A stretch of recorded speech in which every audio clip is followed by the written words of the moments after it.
오직 하나님의 말씀만이 영적인 지도요, 우리의 삶의 모든 것이 되는 주님의 축복의 말씀인 것입니다.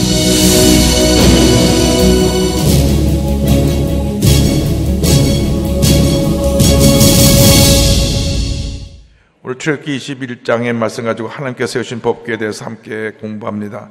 먼저 히브리 종에 대한 법궤가 1절부터 11절까지 나오는데요, 1절과 2절을 보겠습니다.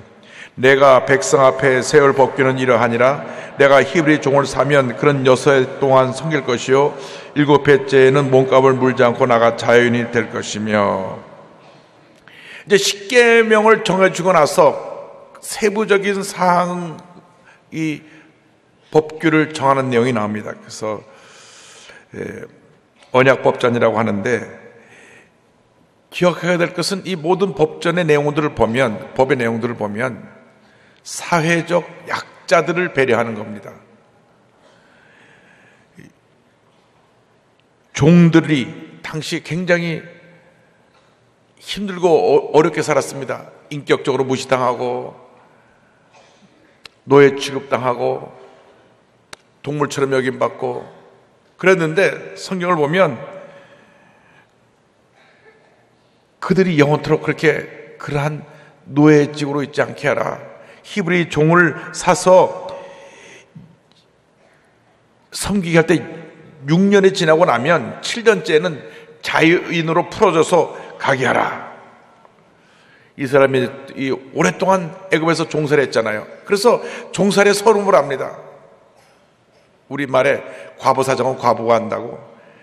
어렵게 힘들게 고통당한 자기들의 민족의 역사가 있기 때문에 그 노예들에 대한 그 법을 하나님이 친히 제정해 놓으신 것입니다.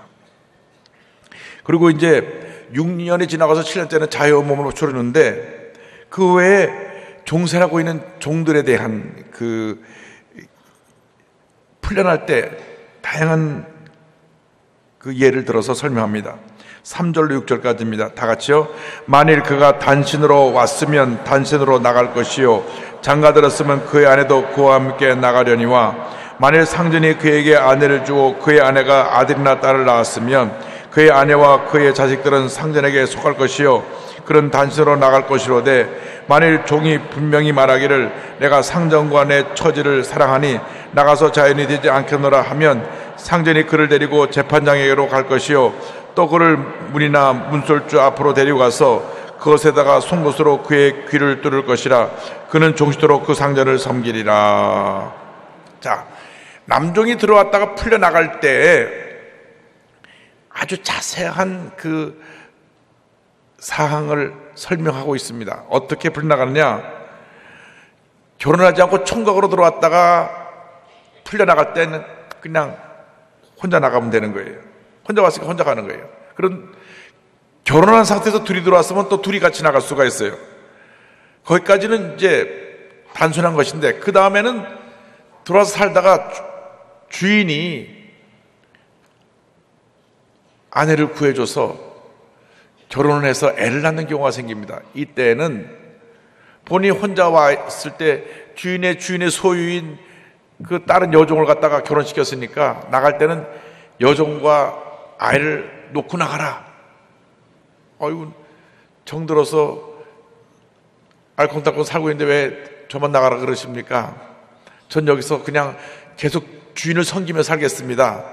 그럴 경우에는 재판장에 데려가서 이 종이 우리 가족으로 계속 남아서 저를 섬기면서 가족과 함께 살기 원합니다 하고 가서 신고를 하고, 그럼 데려다가 귀를 뚫어가지고 나는 이제 평생 주인을 잘 섬기면서 이 주인의 집에서 가족들과 살겠습니다 하는 약속을 하는 겁니다. 그래서 귀를 뚫는 건데 요즘 여자분들 다 귀를 뚫더라고요. 근데 성경에 그렇게 돼 있어요. 주인에게 내 평생 헌신합니다 말로 귀를 뚫은 건데, 요즘 너도 마도 막 귀를 뚫고 코도 뚫고 배꼽도 뚫고 그러는데 성경적으로 어떤지 저는 잘 모르겠어요. 자, 여종에 대한 법규가 7절부터 11절까지입니다. 다 같이 보겠습니다. 사람이 자기의 딸을 여종으로 팔았으면 그런 남종같이 나오지 못할지며, 만일 상전이 그를 기뻐하지 아니하여 상관하지 아니하면 그를 속량하게 할 것이나, 상전이 그 여자를 소인 것이 되었으니 외국에는 팔지 못할 것이요, 만일 그를 자기 아들에게로 주기로 하였으면 그를 딸같이 대우할 것이요, 만일 상전이 다른 여자에게 장가들지라도 그 여자의 음식과 의복과 동침하는 것은 끊지 말 것이요, 그가 이 세 가지를 시행하지 아니하면 여자는 속전을 내지 않고 거저 나가게 될 것이니라. 이제 여종에 대한 법규입니다. 지금은 그런 일이 없지만 그 당시에는 이제 사람을 돈으로 사고 팔았으니까, 여종을 사올 경우에는 여기서 그 여종을 주인이 사올 때는 실제로 그 내용을 보면 소실로 사오는 겁니다. 남자들이 좀 못됐죠. 자기 부인인데 또 사다가 둘째 셋째로 뒀어요. 그 당시에는 일부 다쳐졌으니까. 그렇게 해서 그 여종을 사올 때는 주인이 데리고 살 마음으로 사왔기 때문에 6년이 지나서 남종처럼 나가지 못하고 같이 살아야 된다는 겁니다. 그런데 그를 사랑하지 않고 더 이상 그 여자랑 살기 원치 않으면 가족에게로 돌려보내야 된다.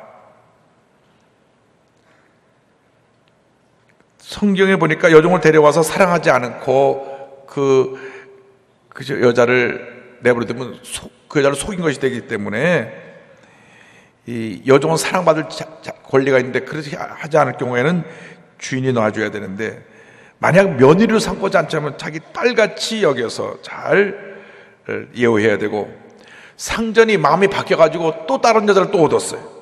그렇다고 할지라도, 새로운 부인을 얻었다고 할지라도 자기 부인에 대한 모든 예우를 그대로 해줘야 된다. 음식과 의복과 이 잠자리 하는 것을 금하면 안 된다. 만약에 이 주인이 세 가지 것을 지키지 못하면 무조건 놔줘야 된다. 그런 내용입니다. 근데 여기 한 가지 우리가 기억해야 될 것은 이 모든 법규가 종에게 해당되는 게 아니라 주인에게 해당되는 겁니다. 그래서 주인이 그걸 지켜야 된다. 주인이 갑이잖아요, 갑. 을은 그렇게 하고 싶어도 못 합니다. 그러니까 하나님께서 힘 있는 사람이 약속을 지켜야 된다. 늘 약자의 입장을 배려해야 된다. 그 말입니다. 우리가 기억해야 될 것은 성경은 늘 힘없고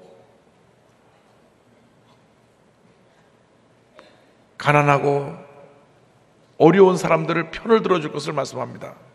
구약성에서 가장 관심을 가진 것이 과부, 고아, 나그네, 이분들을 하나님의 사랑으로 잘 보살필 것을 성경은 말씀하고 있습니다. 그 전통이 신약시대에도 그대로 이어져서 신약교회에서 예루살렘께서 제일 힘쓰고 한 일이 뭐냐 하면 교회 안에 홀로 된 어르신, 과부님을 돌보는 일들, 이것이 예루살렘 교회의 주된 사역이었어요.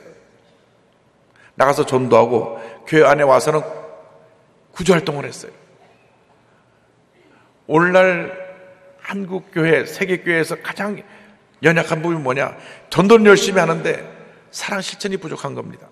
일단 교회 안에만 들어오면 하나님의 은혜가 넘쳐나고 기쁨이 넘쳐나고 경제적으로 어려워도 도움을 받을 수가 있고 문제가 해결될 수 있어야 되는데, 은혜 받고 할렐루야 아멘까지는 가는데 경제적으로 어려운 사람을 돕는 일에는 우리가 좀 소극적이고 인색합니다. 구역이 뭘 하는 모임이냐? 기도 모임이지만 사랑의 교제를 하는 모임입니다. 그래서 이제부터는 구역 식구들이 모일 때마다 우리 구역에 어려운 사람이 누가 있나? 누가 밥 굶는 사람 없나? 누가 가정에 문제가 생겨서 어려운 가운데 있는 가정 없는가? 아이가 속을 썩여고 집을 나갔다든지 이럴 때는 같이 가서 기도해주고 위로하고 어떻게 하든지 그 가정이 믿음 안에서 잘 살 수 있도록 권면하고, 관심입니다.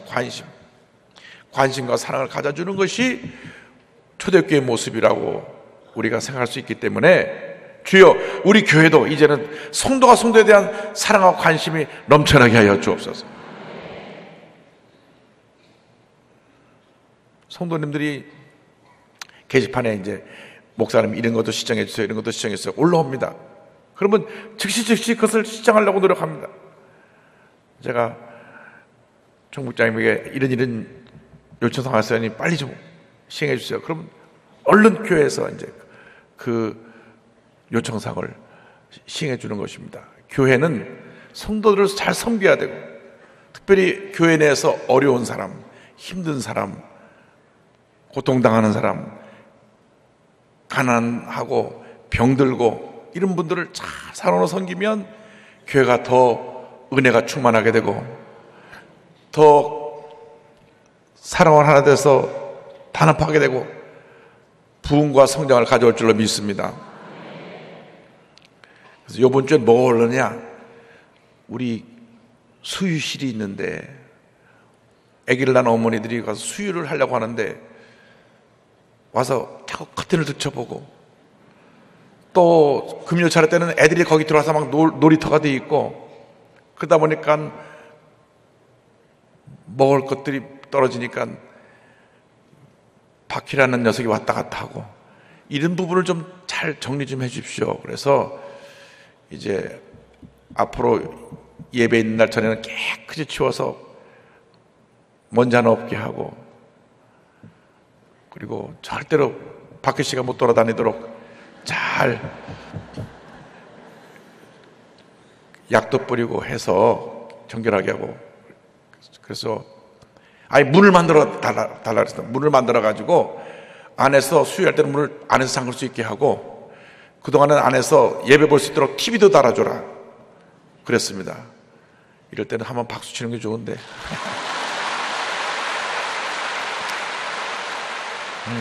애기 어머니가 아니니까 그렇구나. 애기 어머니는 심각하거든요. 그렇잖아요. 와서 수유하는 자꾸 막 들춰보고 사람 애기들 들어와서 하나. 그래서 아예 그 수유실에 문을 다 달고, 그 다음에 수유할 동안에 TV로 예배도 드리게 하도록 시설을 하도록 했습니다. 그래서 뭐냐면 관심이에요. 교회에서 이렇게 어려움을 얘기할 때 빨리빨리 그들의 관심을 들어주고 문제를 해결해야 교회가 은혜가 있고 사랑이 충만한 게 되는 거죠. 나갈 때 자꾸 밀린다 그래서 나갈 때 문 다 열도록 했습니다. 문을 안 연 분들이 있었고, 그런데 지난주부터 안 여는 문이 없어요. 싹 다 문을 여니까 나가고 들어올 때 혼잡이 좀 적어졌잖아요. 지금 주일 2부 3부는 너무 많이 사람들이 오셔가지고 나갈 때 굉장히 지체가 되고, 또 들어오시려는 분이 또 앞절부터 앉으려고 미리부터 막 문턱까지 올라와 계셔. 그러니까 이 병목 현상이 생기는데, 이제 일단 나가는 분들 위주로 해서 문을 다 열고 먼저 싹 빨리 빠져나가야 그 다음에 다음 들어오신 분이 들어올 수 있으니까, 들어온 분은 다 나가기 전까지 못 들어오니까 좀 여유를 갖고 기다리셨다가 들어올 수 있게 하고, 배려입니다. 사랑입니다. 관심입니다. 그래서 우리 모든 교회들이 배려와 사랑과 관심을 우리 교회 내 성도님들에게, 나이 많으신 어르신들, 혼자 계신 분들, 또 병상에 계신 분들, 그런 분들을 사랑으로 잘 섬겨주시기를 부탁드립니다. 사람을 죽인 자에 대한 그 법규가 12절로 20절입니다. 12절입니다. 사람을 쳐 죽인 자는 반드시 죽일 것이나. 사람을 죽인 사람은 반드시 죽이라 그랬어요. 살인하지 말라는 6계명을 어겼기 때문에. 그래서 이렇게 엄한 법을 세우신 이유가 있습니다. 살인하지 못하게. 왜? 내가 남을 죽이면 하나님께서 주신 귀한 생명을 죽였기 때문에 죽인 사람도 죽임을 당하는 거예요.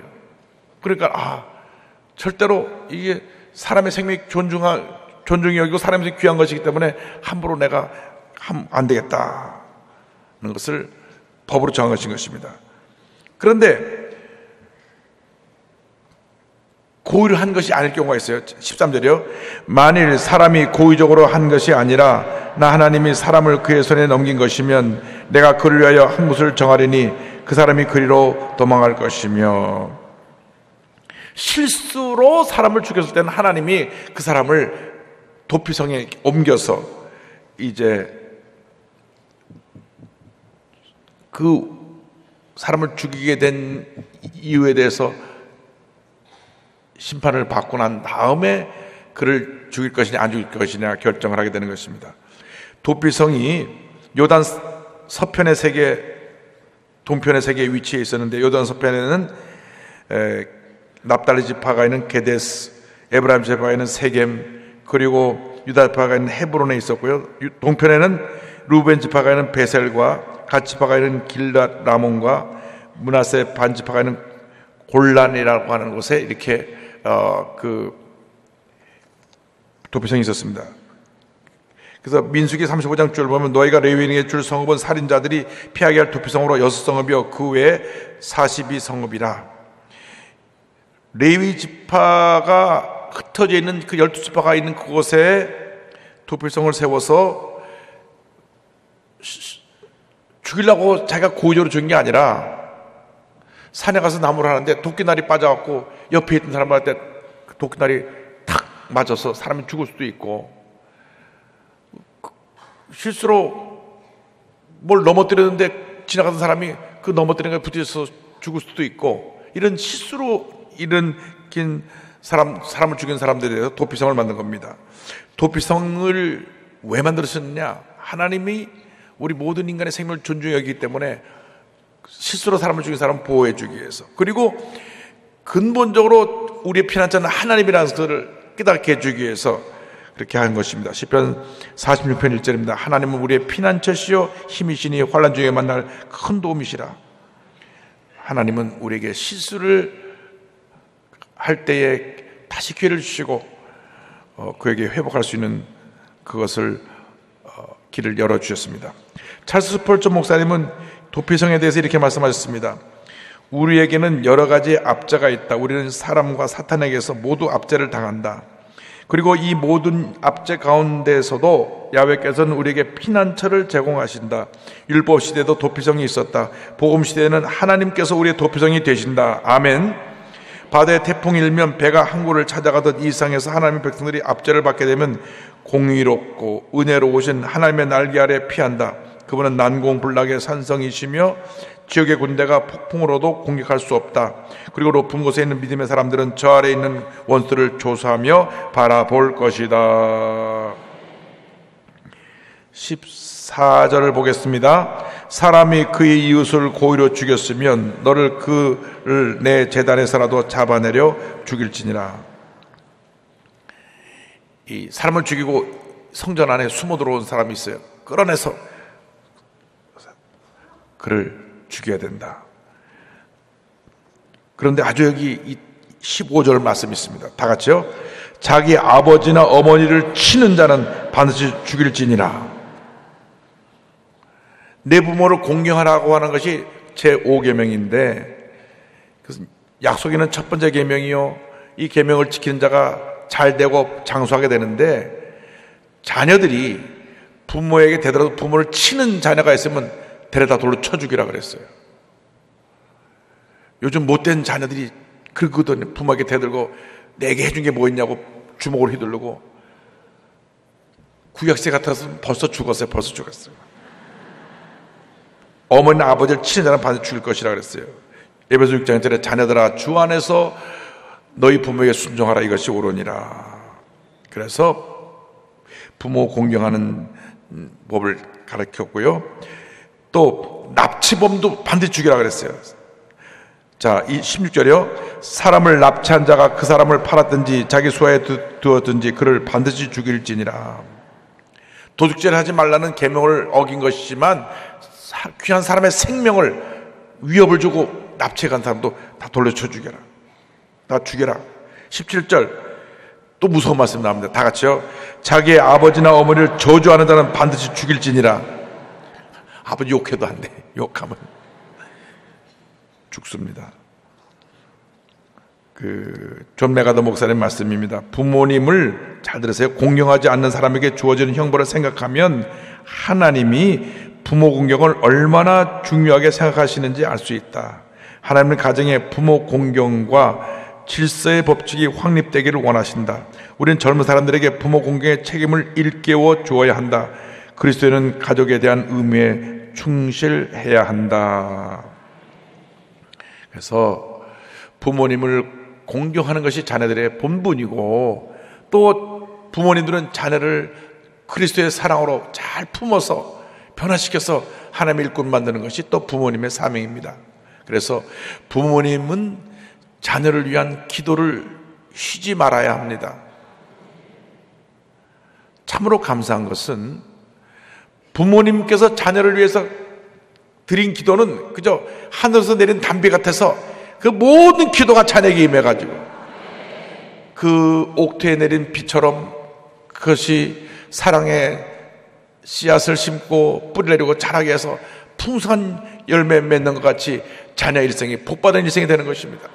그래서 부모님들은 자녀에 대한 기도에 의무가 있어요.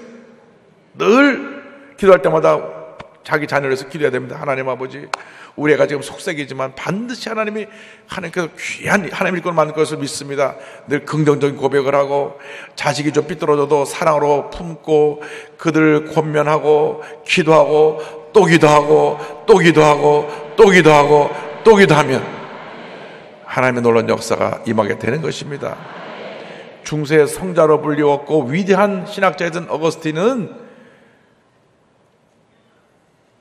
17살 때 집을 나가서 20여 년 동안 또 돌아다니면서 이단에 빠지고 결혼도 하지 않고 동거가서 애들 낳고, 그런데 그 20몇 년 동안 어머니 모니카가 매일같이 눈물로 주 앞에 나와서 기도하고 또 기도하고 기도하고 또 기도했더니 결국 아들이 회개하고 돌아와서 변화받고 죄종이 되고 위대한 하나님의 사람이 된 것입니다.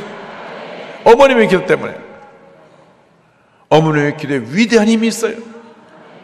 자식이 잘못했을 때는 어머님의 자신을 돌아봐야 됩니다. 내가 그동안 기도가 부족하지 않았나?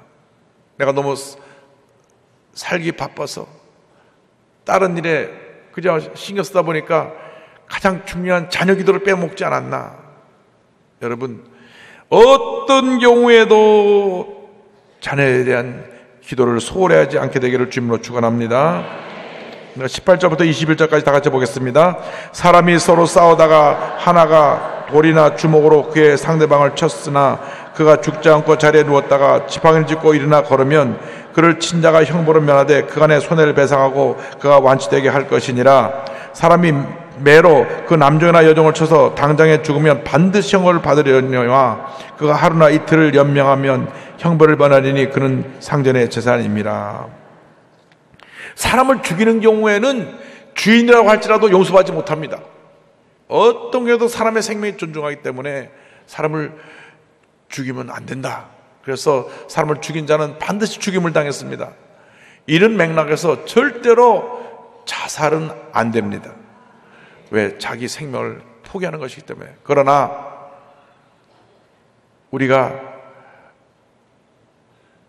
기도를 많이 해서 그런 일들이 우리 주변에 일어나지 않도록, 이제 자녀를 그런 불의의 사고로 잃은 부모님들이 너무나 마음이 아프고 안타까울 때가 있어요. 우리 아들이 그렇게, 우리 딸이 생명을 포기했는데 어떻게 될까? 그 딸의, 아들의 운명에 대해서, 이 부분에 대해서는 우리가 하나님께 모든 것을 다 맡겨야 됩니다. 하나님께서 그 생명을 존중히 여기시기 때문에 그가 잘못된 판단을 할 때 자기의 의지로 판단했느냐 아니면 사탄의 창고 안에서 정신을 혼미케 했느냐, 그것에 대해서는 우리가 알 수가 없어요.